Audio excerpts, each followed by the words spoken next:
everyone. Thank you for joining our Broker Roundtable with Robert Milligan. My name is Victoria Muti. I'm the Agent Relations Specialist. And we also have Jill Lemons, our National Operations Manager, on here as well. I'm going to start off by going over a few compliance procedures. And let me know if anyone cannot see my screen. Also, if you have any questions, please type those into the questions box so we will be able to see them. The first one I wanted to touch base on regarding SkySlope. Documents must be uploaded to SkySlope within 48 hours of receipt. All listings must be created in SkySlope also within 48 hours. Listings do need to be converted into transactions once you have an accepted contract. So I will show everyone how to do that in the system as well. All required documents must be uploaded before broker approval is received and disbursement authorization is issued. The signed final HUD-1 settlement statement must be uploaded within 48 hours after closing. This is extremely important. You'll also see on the commission disbursement authorization, there is an email address. So if you can just notify title or escrow that they can actually email a copy of the final HUD-1 directly to the SkySlope file. That will save you time. All you'll have to do then is attach it into the checklist. And then corporate will not be allowing you to be paid at closing on future closings, and all commission checks will come to corporate unless the necessary documentation has been uploaded to SkySlope. Our goal is to protect the licensure of our agents, brokers, and brokerage. So now I'm going to go over a few things here in SkySlope. This is my home screen right now. You know that if you are the seller's agent, you will need to create a listing in the system here. In your Manage Listings section, this will be where all of your active listings are.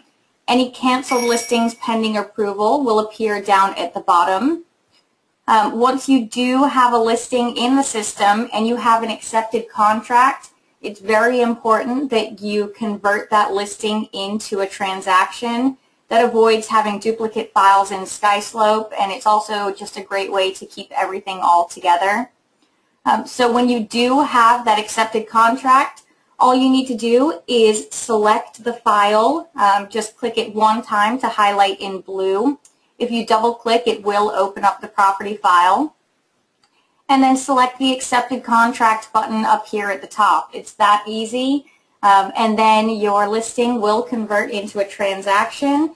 You'll be able to input all of the transaction information, and you'll also see in the checklist your listing documentation is in there, and also an area for all of your sales documentation. So make sure that you do convert those. If anyone has any questions regarding SkySlope, please type those in right now. I can go over whatever you need me to, or we can answer questions at the end, however you'd like to do it. And now I am just going to bring up one more thing, and then I will let Robert take over. If you would like to contact SkySlope support, if you're having any trouble with SkySlope, you can dial 1-800-507-4117, or you can email support@skyslope.com. SkySlope support also has a live chat. Someone is on there 24 hours a day, 7 days a week. That's my favorite way to get in touch with support. So if you are having any trouble, please let me know, or SkySlope support. And Robert, do you have anything you would like to go over right now? Yeah, of course. And I just want to thank everybody for taking the time to be on the webinar with us today. And compliance isn't a fun topic, but it's certainly an important one, and we just want to make sure that we're doing our best job to be compliant. And it's amazing, sometimes when you trigger a new habit, it trickles down and it makes you a more successful agent. So, compliance is more than just about being compliant. I think whenever you're on top of your business and you feel like you're in control of your files, I think it does ultimately make you feel like you're in more control of your marketing and all other aspects of your business. So So it is really important, and we acknowledge that there is a very slight learning curve to the new system if you're a new agent to SkySlope, but it is just a minor one. I really feel like once you do dedicate just a little bit of energy towards learning the system, it really, really is slick, and it's easy, and it's simple, and from my perspective, to be able to personally look at and review a large volume of files, it works really, really well. So, hopefully you're all experiencing good results with it. And, with any technology, there's moments of frustration, but for the most part, I think that SkySlope is really a brilliant solution. And the big things that I'm seeing that I just want to make sure that we go the extra mile, not because it's our policy, but because it's the state law. We want to make sure that we're turning in all of our executed documents within 48 business hours of execution. And again, that's not just the Allison James policy, that is the law. And you would be surprised, we do from time to time still see occasionally a file that's turned in its completed executed stage about 2 days or sometimes even less before the closing. And obviously those files have been laying around for a long time. So that's a huge no-no, and maybe Victoria can address how we're going to handle that type of a situation going forward. But I just encourage you. We're not asking a tremendous thing here. I think it'll be beneficial. It'll give you a sense of control when you're in control of your business and in control of your files, and the system really does work. It is really efficient. Mm-hmm. Exactly. Just another thing as well, it's also beneficial to the agents to have their listings in the system in a timely manner. I receive calls here all of the time, and it's agents who are looking for a property they've seen online, and I can't find out who the listing agent is if it's not in SkySlope. So for me to be able to put that person in touch with you, it's very important that everything is loaded into SkySlope, not just for compliance, but just so you can get that lead. That is correct, yes. Mm-hmm. And Jill, would you like to go over anything? Of course I would. Good morning, everybody. Thank you for taking your time this morning to come in on the Broker Roundtable. I know we're going to start having these on a regular basis to assist you, so keep you updated on the corporate changes, corporate policies. Coming to the end of the year, the primary thing that I wanted to address is to let you know the procedure and how we're going to wrap up the end of the year. You all will be receiving an email from me towards the middle of the week that will address all of this as well, but this is the first group that we're getting on with since this came out, the schedule came out. But one of the things that we will be doing that is different from previous years is each of you will be receiving a summary of your transactions for the year. And with being in a new system, we're going to have duplicates. We're going to have things, everybody, when they were getting comfortable with the SkySlope system, some people were putting in duplicates. So it's really, really important when you see the email come out from me that you immediately take a look at this list and confirm what you have on that list, that those are the transactions you have closed, that there's no duplicates, that the commission amounts are correct and accurate. We need you to team up with us to make sure when the 1099s are issued this year that they're coming out accurately. The first round for your review is going to come out December 10th. It is not going to be the complete year. We are trying right now to have everything closed out, which there is a settlement statement in the file, which is an important component. Is when you close a transaction, let's make sure we get that settlement statement or HUD closing statement uploaded within the 48 hours of closing. If we don't have that here at corporate, we cannot finalize your file, which is going to create an issue with the issuance of your 1099. So it is really critical, especially getting close to the end of the year. We're going to be under tight time constraints that we're going to need your help on this. So please make sure those get uploaded. When you receive the report, first round will be coming out December 10th. Go ahead and let me know. There's actually instructions in the email that'll come out to you through Wolf Connect on Wednesday that'll say where you need to email any corrections or revisions or acknowledgments. The second round will come out December 30th. We'll go ahead, we'll send that out, give you some time to look at it, and then the final one will be the 15th of January. We have to have, per IRS regulation, our 1099s issued by January 31st. So it's going to be extremely critical that those HUDs get uploaded so we can finalize things out in the system.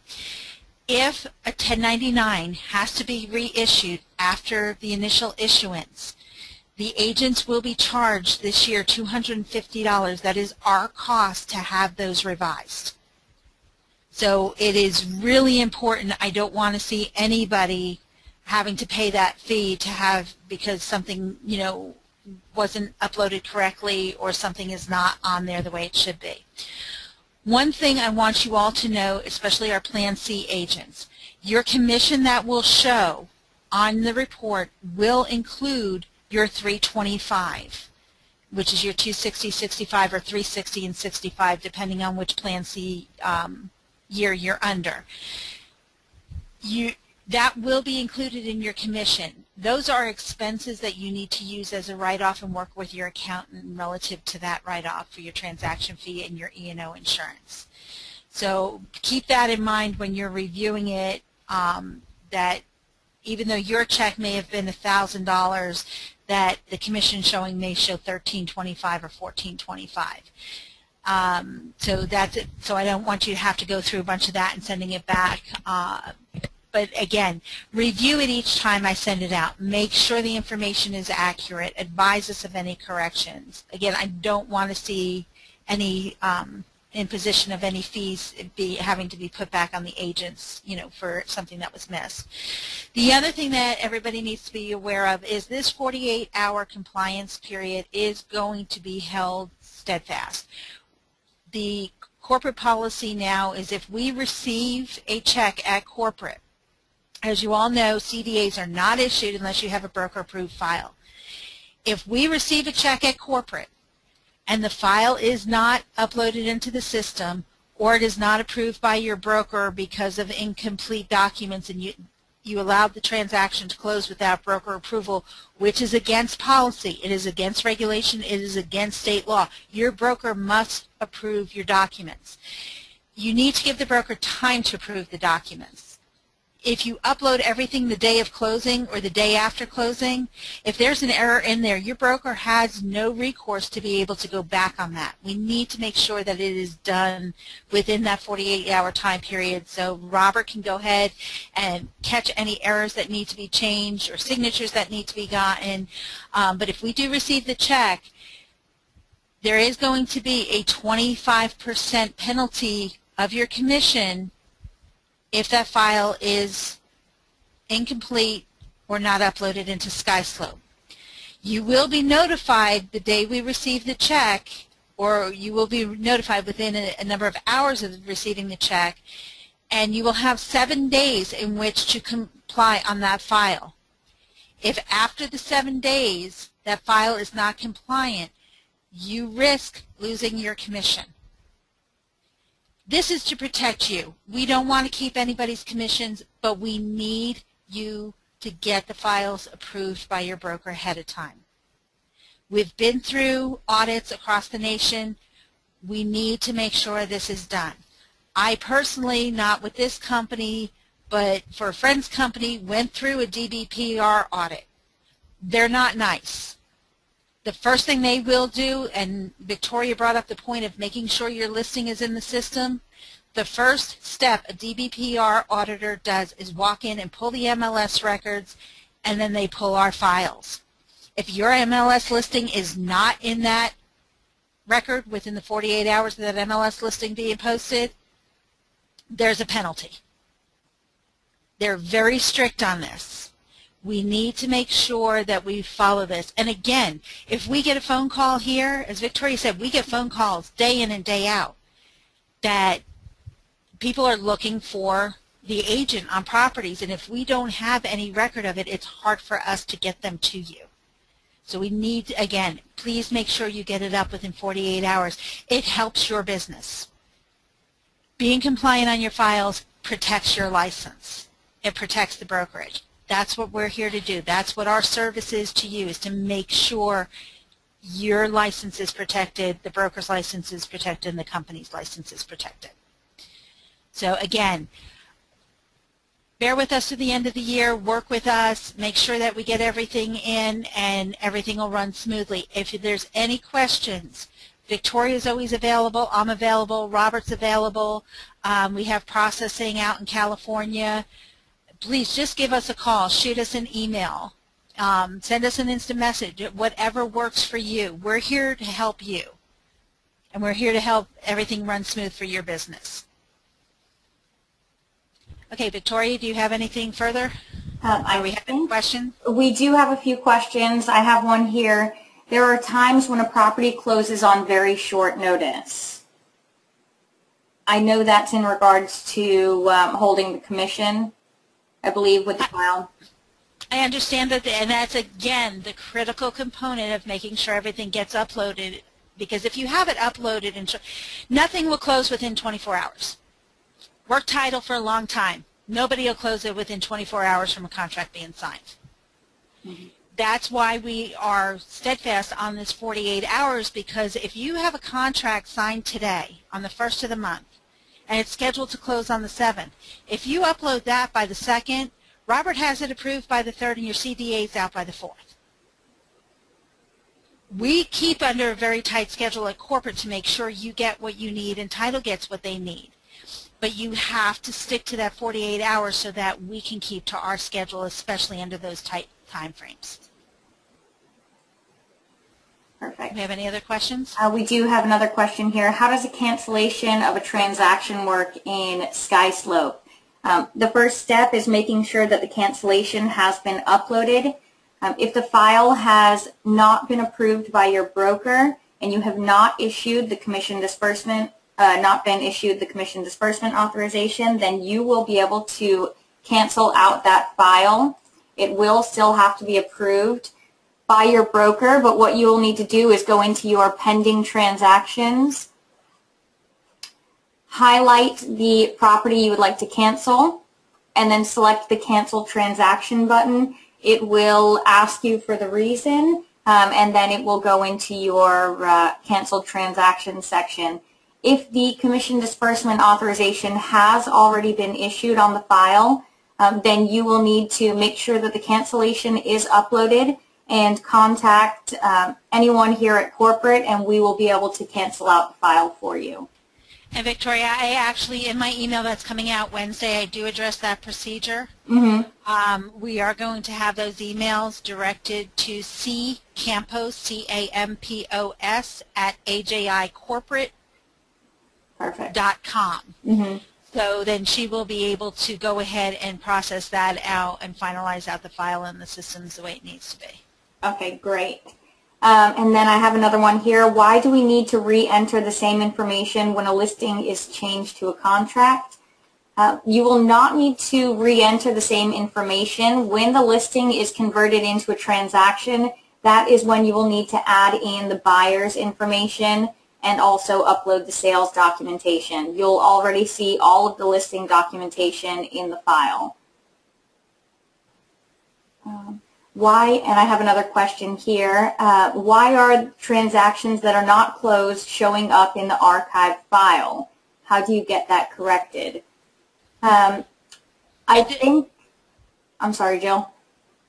I think what they're talking about is the closed transactions waiting to be archived. I believe so, yeah.